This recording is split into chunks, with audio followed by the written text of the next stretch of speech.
নিজ পত্নীয়ে স্বামীক 15টা টুকুৰা কৰি এখন ড্ৰামৰ ভিতৰত সোমাই থলে আৰু ওপৰত সিমেন্ট দি ঢালাই কৰি দিলে।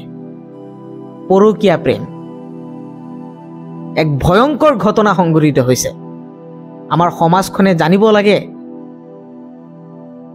পৰকীয়া প্ৰেম কিমান ভয়ংকৰ হ'ব পাৰে।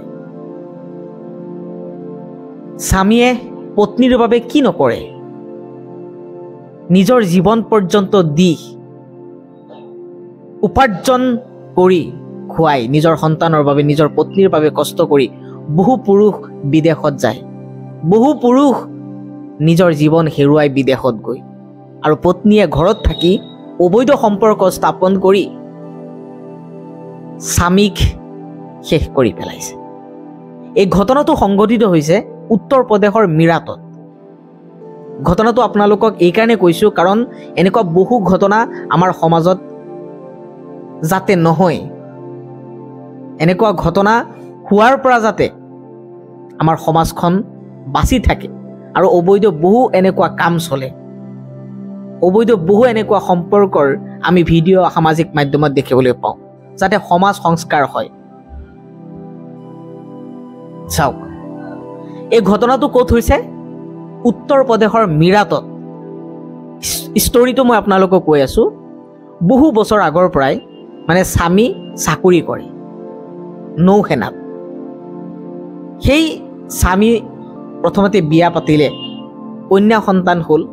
স্বামীয়ে পত্নী ঘৰত থৈ চাকৰি কৰিবলৈ যায়।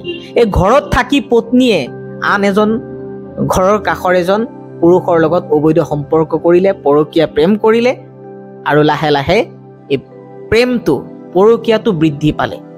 যেতিয়া বিদেশৰ পৰা স্বামী আহি এনেকুৱা কথা শুনিলে, কাৰণ স্বামী আহিলে যদি কোনোবা ঘৰত আহে নিশ্চয় সন্দেহ হ'ব, আৰু চাল চলন দেখিলেই বুজিব পাৰি আমি। কি কৰিলে? যেতিয়া এই গোটেই কাহিনীটো স্বামীয়ে বুজি পালে, তেতিয়া পত্নীক বাৰম্বাৰ বাধা দিলে যে তুমি এনেকুৱা নকৰিবা, কিন্তু পত্নীয়ে নামানিলে। পত্নীয়ে কি কৰিলে?